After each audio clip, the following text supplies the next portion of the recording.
B3. Nosso nome parece uma fórmula. Somamos empresas a investidores, multiplicando oportunidades. Dividimos conhecimento, cultura e subtraímos os riscos no mercado financeiro. Queremos fortalecer o Brasil. B3, a Bolsa do Brasil. Bem-vindos aqui à Arena B3 na Expert. Eu sou Cris Barichelli, sou responsável pela área de educação lá na B3 e estou aqui com dois parceiraços nossos, o Marcos Machado da Nelógica e o Raoni Rossetti da Melver. A gente vai bater um papo aqui hoje com vocês sobre tecnologia e como ela está mudando a forma como as pessoas investem, tá bom? Então, só para a gente fazer um esquenta aqui, né, falar um pouquinho das iniciativas da B3, né? Não sei se vocês já viram, a gente acabou de lançar em parceria com a Nelógica o Hub3, que é um app que vai levar educação financeira, informação, conhecimento e dados dos investimentos para as pessoas. E além do Hub3, a gente é muito parceiro aqui da Melver, né? A Melver, o Raoni, está com um trabalho fantástico de educação para o mercado financeiro, né? Fazendo muito conteúdo para assessor de investimento e apoiando muito a B3 também em algumas iniciativas de fornecimento de informação para o universo dos investimentos, né? Inclusive, a gente tem uma plataforma que está no forno que vai sair já já, né, Raoni? Tá ligado o seu microfone? Agora foi? Agora foi. Ah, aí. legal. Tá uma plataforma incrível aí do forno. Logo sai. Muito bem. Vamos começar aqui para a gente fazer o nosso esquenta. O pessoal aqui me fez uma sugestão de roteirinho, né? A gente sabe que hoje o acesso, muito provavelmente a maior parte do acesso, né, a banco, a plataformas de investimento, hoje ele acontece digitalmente, né? Então, um levantamento recente da Febraban diz que atualmente 70% dos acessos de clientes via banco é feito de forma digital, né? Vou jogar aqui primeiro para o Marcos. Marcos, você acredita que aplicativos como o Hub3 ele pode ter também esse tipo de impacto, né, no acompanhamento e na tomada de decisões de investimentos assim, das pessoas? Aí depois, Raoni, você me deixa a sua opinião também sobre isso. Perfeito, gente. Obrigado pelo convite. Tá? É uma honra estar aqui. E acho que para falar um pouco disso, talvez seja legal dar um contexto global para vocês entenderem um pouquinho dessas mudanças que vem acontecendo com relação à digitalização, né? Hoje no mundo a gente tem aproximadamente aí 8 bilhões de pessoas, né? Dessas, quase 70% tem telefone, são usuários mobile, né? Então veja como é grande esse número, né? E atrás desse número a gente vê que usuários de internet a gente tem na casa aí de 60%, então um pouco atrás. E usuários de rede social, muito junto com usuários de internet. A gente tem 58% do mundo, desses 8 bilhões de pessoas, são usuários de rede social, né? E o que isso traz pra gente, assim? Eu acho que se a gente for acompanhar as taxas de crescimento, a gente vai conseguir ter uma visão ainda melhor do que está por vir, né? A gente tem uma população que cresce 1% na média ao ano, né? Quando a gente vai olhar para usuários de telefone, 2%. Internet, 4%. Rede social, 10%. Então, a rede social vem crescendo com uma pujança e rapidinho vai cada vez mais ser essa tríplice, né? Celular, internet e rede social. Celular, internet e rede social. E isso tem pontos muito positivos e tem também pontos negativos, né? Então, eu acho que aí encaixa muito com essa pergunta, sabe, Cris? Porque você tem hoje, né, a grande rede social que vem crescendo muito e provavelmente deve passar aí a do nosso amigo Zuckerberg, se ele não fizer alguma coisa, é o TikTok, né? O TikTok hoje, Estados Unidos, já é a rede com maior engajamento. Na média, tá, gente? Na média, 24 horas é o tempo que uma pessoa usa do TikTok no mês. 24 horas. É muita coisa. Se você trazer um exemplo aqui, por exemplo, tomar banho, né? Sei lá, quanto tempo a gente gasta aí tomando banho por dia? A gente toma 2 banhos, na média, né? Idealmente. Toma. Minha esposa reclama, eu demoro meia hora em cada banho. Meia hora. Então, 1 hora você gasta em banho por dia. Se você for fazer as contas, vai dar o quê? Quantas horas no fim do mês? 30 horas. Então, veja que o uso de rede social e banho é quase a mesma coisa, né? Em termos de horas que você gasta ali no mês, né? Então, assim, isso é uma coisa muito poderosa, né? E ao mesmo tempo a gente precisa tomar cuidado, pois essas redes sociais elas são feitas para o quê? Gerar entretenimento, né? E quanto mais engajamento, seja o conteúdo bom ou ruim, mas ele aparece, né? Então você cria uma máquina de gerar entretenimento e engajamento que ela não tem nenhuma preocupação com o sucesso, com o crescimento das pessoas, né? E a gente sabe que educação financeira é diretamente proporcional, né, à pessoa conseguir atingir, né, a liberdade que ela sonha para a vida dela, né, para ela crescer, né, e atingir seus objetivos. Então, veja, estamos cada vez mais dependentes de ferramentas que não ajudam as pessoas a atingirem suas liberdades, né? E o Hub3 ele vem justamente para usar esse lado bom da rede social, que é engajamento, que é você conseguir trazer as pessoas ali nessas trilhas super customizadas, porque isso é uma coisa que só o aplicativo, só a rede social consegue te dizer, né? Como fazer, né? Como Netflix, como Spotify. Conforme você vai usando, as ferramentas vão entendendo o teu comportamento e vão te dando os conteúdos melhores, né? Então o Hub3 ele vem para isso, né? Para ajudar nessas trilhas, dependendo do perfil da pessoa, né? E conseguir usar esse poder, essa digitalização ao favor de uma democratização aí da educação financeira, né? Eu queria pegar esse seu gancho, né, e jogar aqui a bola para o Raoni, porque você trouxe esse dado interessante, né, de que as pessoas elas estão mais tempo nas redes sociais. E a turma lá da comunicação da B3, quando veio fazer o pitch para a gente entrar no TikTok, falou que o jovem passa em média 5 horas por dia. 5 horas por dia no TikTok. Eu fiquei chocada. Mas se parar para pensar, a gente ficava umas 5 horas em frente à televisão, né? Quando a gente era criança, assim, se largasse lá a criança, fica 5 horas, né? E aí, Raoni, como é que a gente engaja, né, nessa briga por atenção, nessa necessidade por entretenimento, né? Como é que a gente engaja as pessoas no digital para aprender? Eu gosto de chamar isso, bom, em primeiro lugar, obrigado pelo convite, não apenas por esse, mas por todos os outros os projetos que nós fazemos em conjunto. Eu chamo que é a competição do gatinho. Se pensar no Instagram, pegando um gancho do que você trouxe, né? Às vezes você vai lá e faz um conteúdo super legal, super profundo, e na sequência do feed tem a foto de um gatinho bonitinho. Tem muito mais engajamento, né? Um esforço gigantesco para aquilo. Então as redes sociais, elas trazem um efeito de distração muito grande. Dá para brigar com a distração? Não, mas dá para ter a consciência da existência dela. E saber que o nosso público, ele vai ser acionado por diversos outros pontos. Então, como trazer um conteúdo de um assunto sensível, que é dinheiro?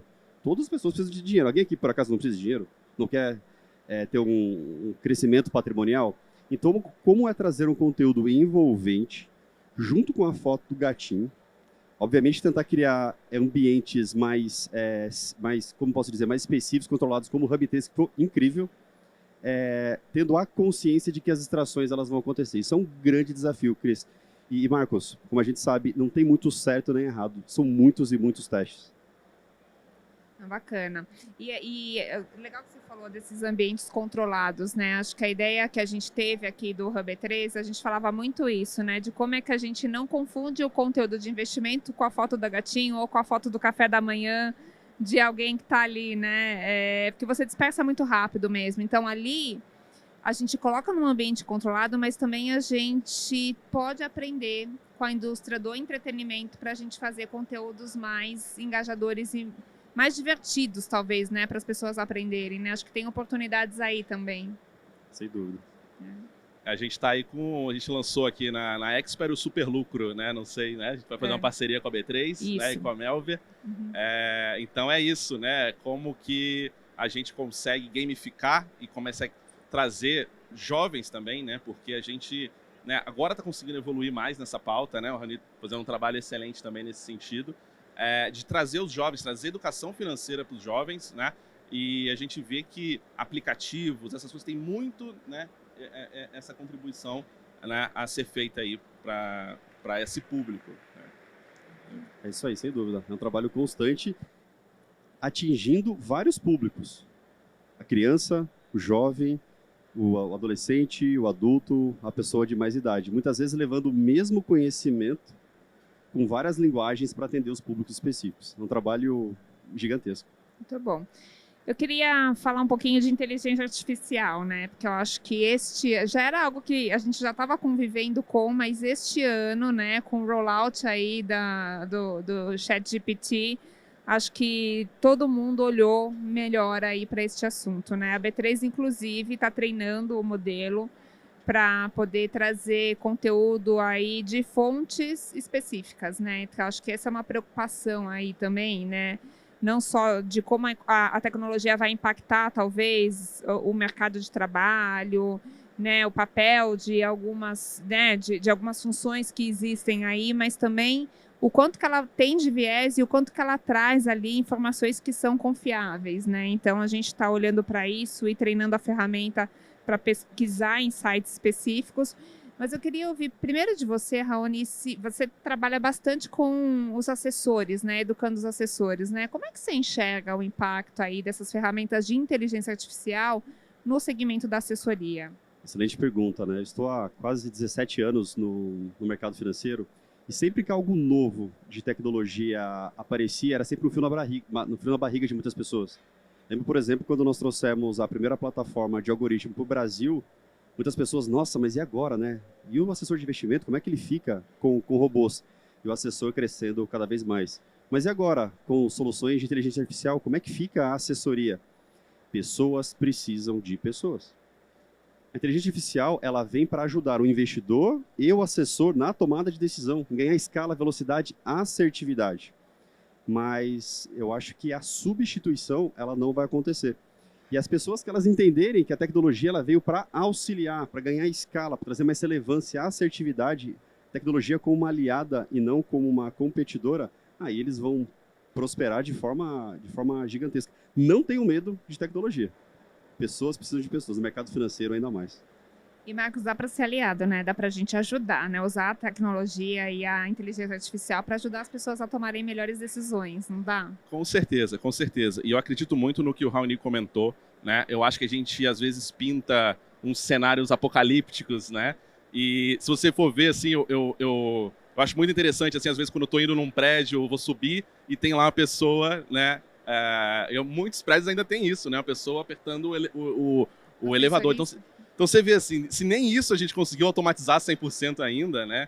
Quanto dirá as outras coisas. E o robô, ele tem muita dificuldade num ponto que o Raoni tocou, a empatia, né? O robô, ele não consegue, é muito difícil, vai ter que evoluir muito a tecnologia para ele conseguir ter empatia, para ele conseguir entender sentimentos, para ele conseguir entender o ser humano, né? E isso é insubstituível, isso é algo que a gente vai, né? Não tem como o robô... Posso fazer uma enquete aqui, pessoal? Vai. Lógico. Olha só, preciso que vocês levantem a mão, tá? Em relação às principais características que os clientes buscam dos assessores, quem é que acha que a técnica é mais importante? Levanta a mão. Ó, ninguém aqui. Quem é que acha que são as taxas, rentabilidade? Quem é que acha que é relacionamento? Quem é que acha que é disponibilidade? Disponibilidade é a mais buscada.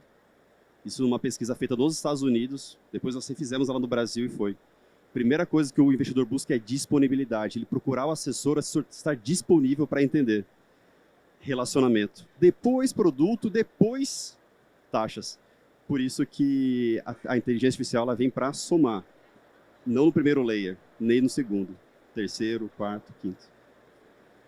E ela traz oportunidades, eu acho, também, em modelar melhor, né, direcionar melhor a forma como as pessoas procuram e consomem conteúdo, né? Porque, assim, óbvio que as pessoas são insubstituíveis, né? As pessoas precisam de relacionamento, mas eu vejo também que cada vez mais as pessoas fazem a própria pesquisa antes de trocar, né, informações, opiniões com o próprio assessor, né? E acho que a inteligência artificial talvez seja um aliado ali nessa jornada de aprendizado das pessoas sobre um assunto novo, né? Assim, é meio desesperador quando você procura uma coisa pela primeira vez no Google e vem aquele monte de links e quem tá certo, onde que eu clico, qual que vai me trazer a melhor informação. E eu acho que as ferramentas de inteligência artificial, elas ajudam nesse sentido, né? Em personalizando o conteúdo e a jornada de aprendizado, né? É isso aí. Perfeito, Cris. E até mais um dado para compartilhar aqui, que casa acho que muito com isso.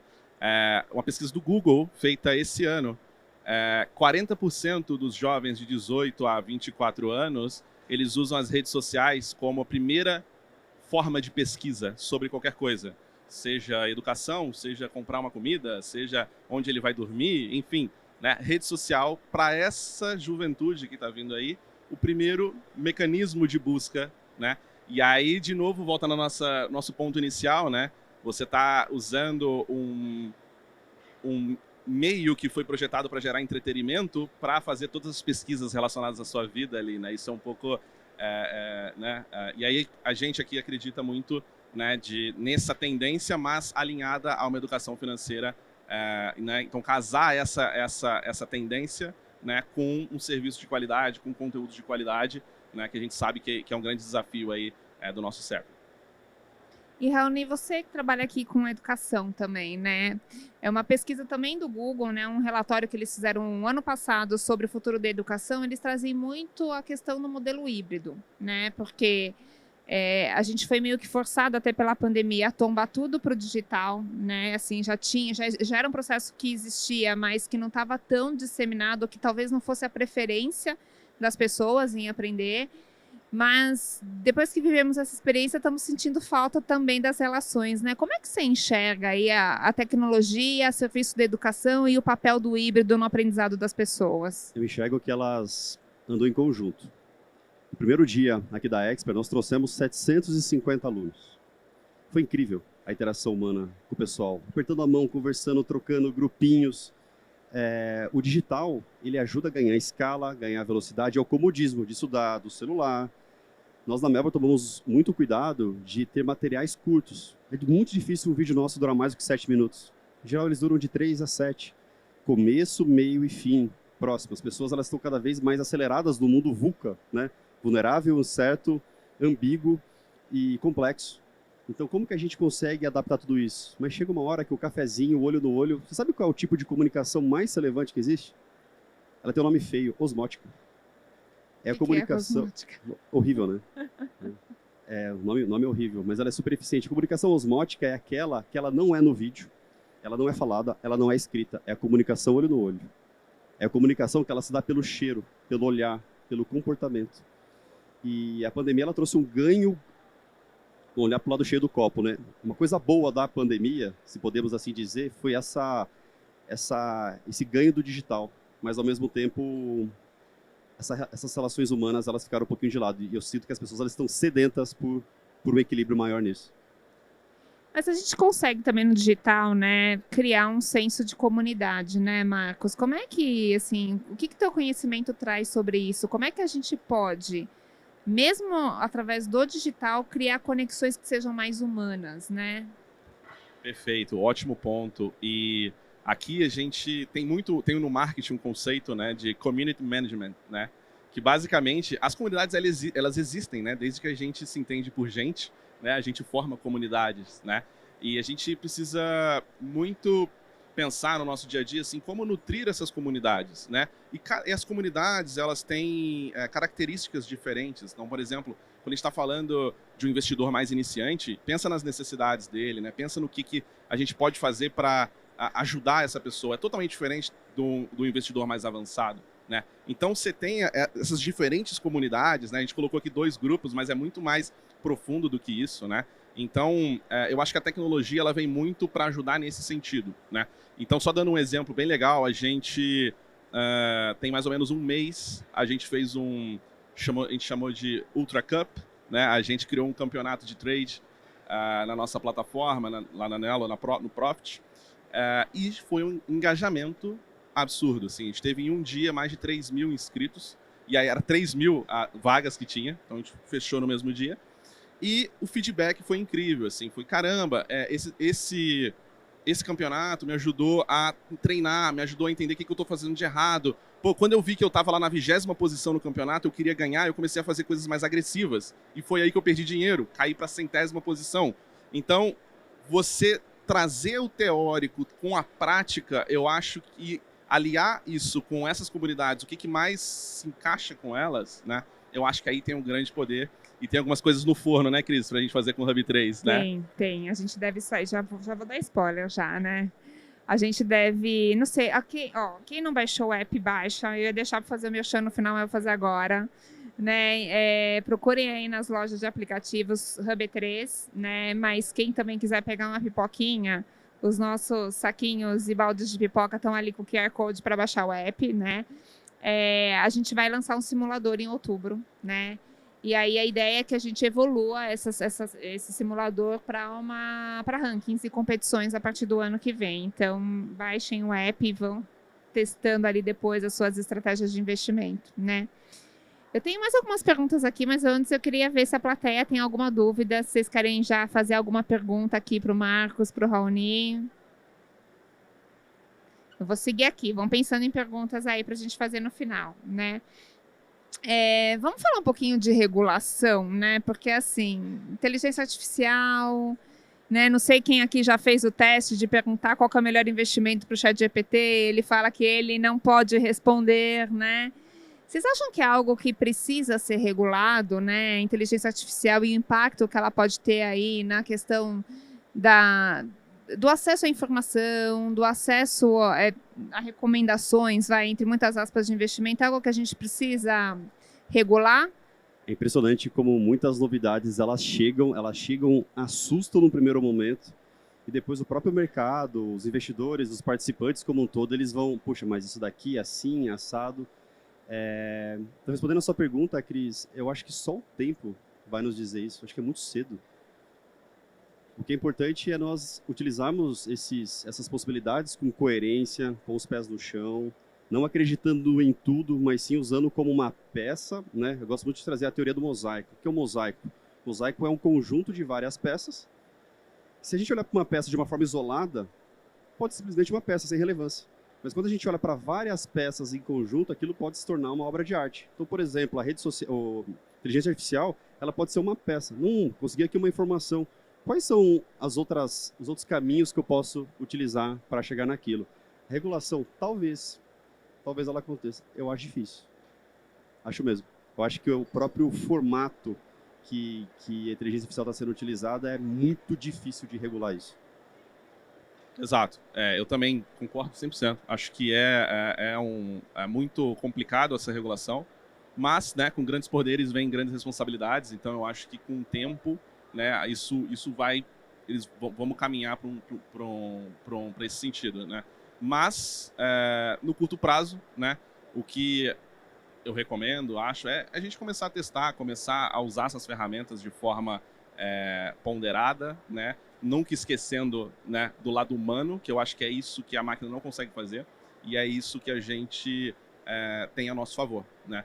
Então você tem aí ferramentas, por exemplo, como a gente tinha alguns limites, né, do ChatGPT, por exemplo, que ele não consumia dados muito recentes, né, não conseguia fornecer para a gente informações. A gente hoje já tem ferramentas que quebraram essa barreira, né? Então, por exemplo, o próprio Bard AI do Google, né? Se você chega lá e pergunta, me gere uma lista das 10 principais ações que tiveram altas e as que mais foram negociadas ontem no pregão, ele vai trazer para você, né? Só que eu testando, já vi algumas incoerências, já vi algumas informações que às vezes não batem, né? Então, de novo, é o lado humano. A gente não pode olhar cegamente e acreditar que aquilo, né, é a verdade absoluta. Isso aí que vai levar a gente para o erro. Mas você sabe que foi essa oportunidade que a gente identificou lá na B3, né? Acho que primeiro começar a trazer a fonte dos dados, né? Porque hoje ele não dá, a gente não sabe de onde ele está buscando, né? Então, o modelo que a gente está treinando, ele deve trazer a fonte da informação, né? E segundo, é essa vigilância do testar, retestar, pegar as incoerências e treinar em cima, porque não é a prova de falhas. O que a gente está tentando é que tenha cada vez menos falhas, né? Para que a gente disponibilize um modelo aí que seja de fato confiável para as pessoas pesquisarem sobre educação financeira. Aqui a gente não está falando de recomendação de investimentos, mas a gente está falando de informações mais educacionais para ajudar as pessoas aí nos primeiros passos, né? Bom. E aí, Raoni, vamos lá. Que outros avanços você imagina aí para o futuro, tanto no mundo dos investimentos quanto na educação? Vou puxar para o lado da Melver, tá? Ótimo. E assessoria de investimento. Para quem não conhece a Melver, nós somos uma EdTech focada no mercado financeiro. Nós trabalhamos tanto com investidores, várias iniciativas junto à B3, e também com profissionais do mercado. Então, vou puxar agora na linha dos profissionais do mercado. Nós, cada vez mais, mas não existe educação financeira nas escolas ainda. Então, uma criança, ela não sabe o que é ser um assessor de investimento, o que é ser um broker, o que é ser um analista técnico. Então, é um trabalho da gente apresentar a oportunidade e depois trazer a pessoa para um processo de migração para o mercado financeiro. Mas, qual será o melhor assessor ali na frente? Nós criamos uma inteligência artificial na nossa tecnologia que nos permite saber qual é o real grau de engajamento de cada aluno. E essa inteligência não é para dizer, não, você não está estudando, vai para cá. Talvez essa pessoa ela precise de uma ajuda. Às vezes ela não entendeu a relevância daquilo. Ou ela não consegue organizar uma agenda para que ela possa estudar melhor. Ao mesmo tempo que tem uma outra extremamente acelerada e engajada que fala, calma, não precisa ser tão rápido assim. É uma transição de carreira, não é algo do dia para a noite. Então, até que a inteligência artificial nos permite trabalhar com as pessoas em suas individualidades de forma extremamente escalável. E até aqui conosco, né, tá o Virgílio, o Bruno, Nasser, nossa equipe de tecnologia que tem trabalhado aí incansavelmente para colocar isso para funcionar cada vez melhor. E eu vou puxar um pouco a sardinha então para o nosso Hub 3, né?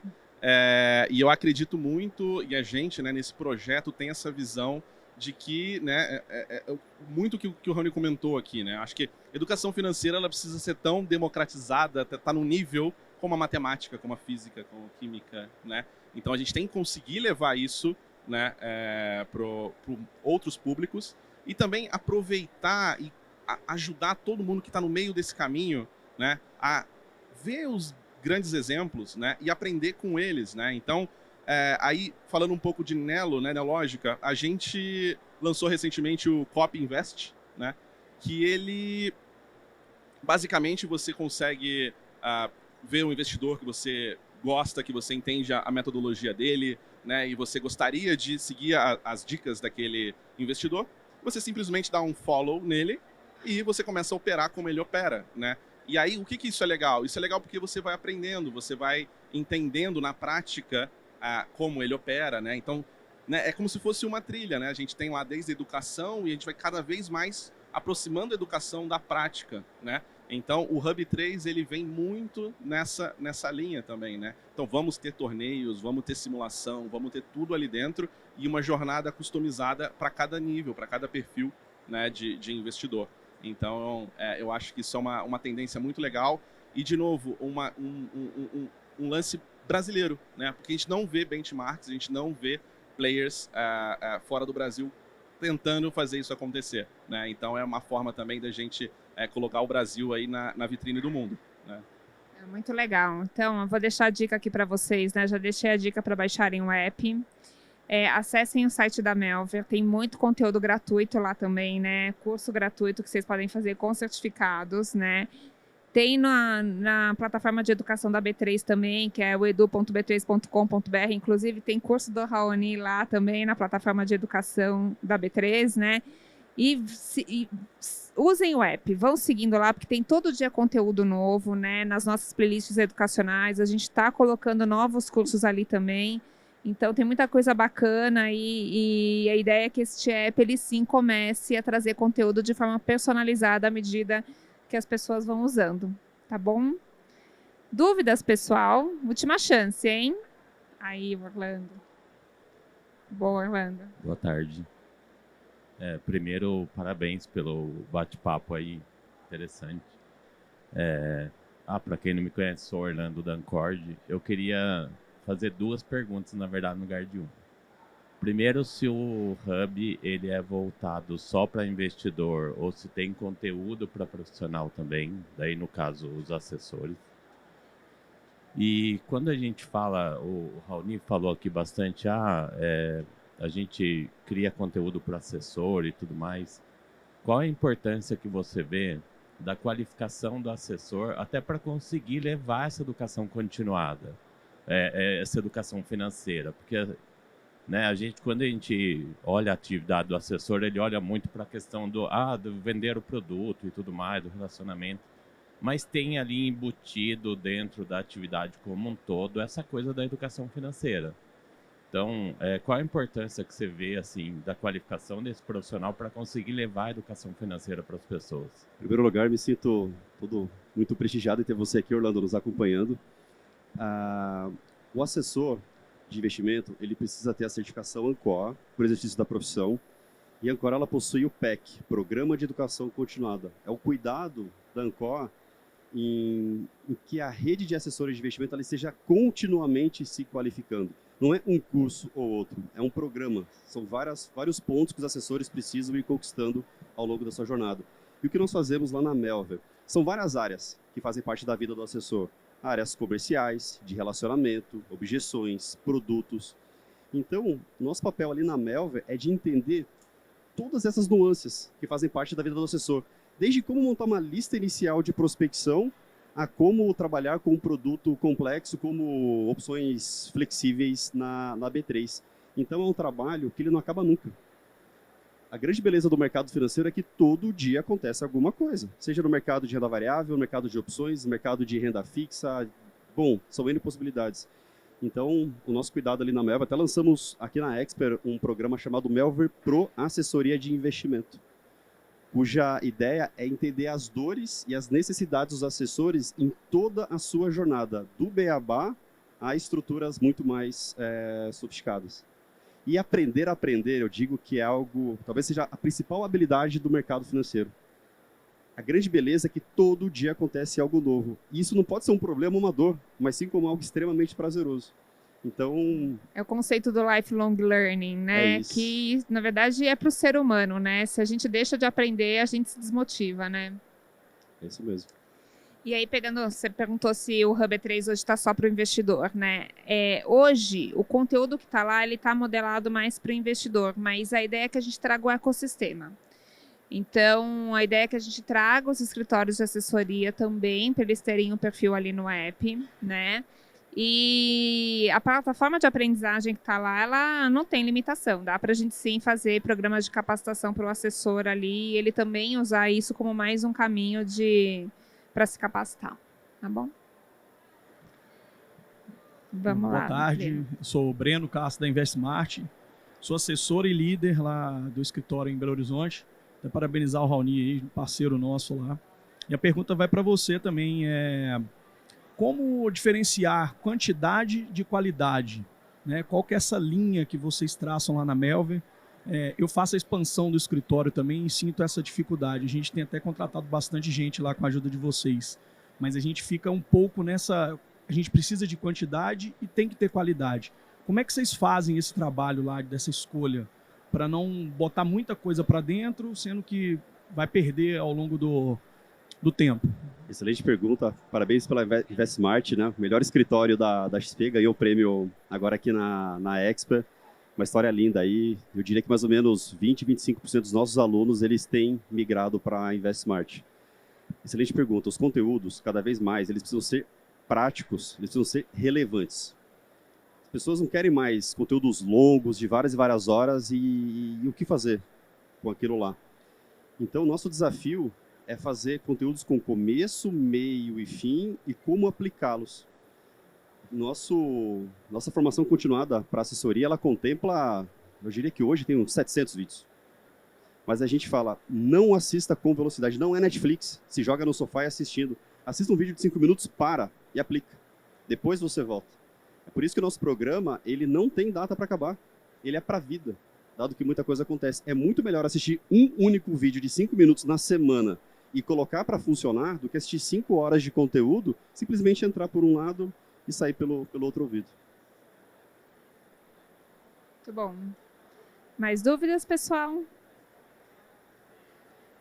Bom, palavras finais aqui, Raoni, para a nossa turma. Não tenham pressa. Sejam vocês investidores ou profissionais do mercado financeiro ou interessados em trabalhar no mercado financeiro. O mercado financeiro, ele é uma jornada. Esqueçam isso de linha de chegada.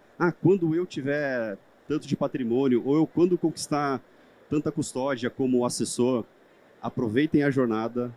E por que colocar uma linha de chegada? se a gente pode sempre ter marcos a serem superados. Obrigado pelo convite. Muito bom. Suas considerações finais, Marcos. Como bom marqueteiro, né? Baixem o Hub3. Muito bem. Bom fechamento.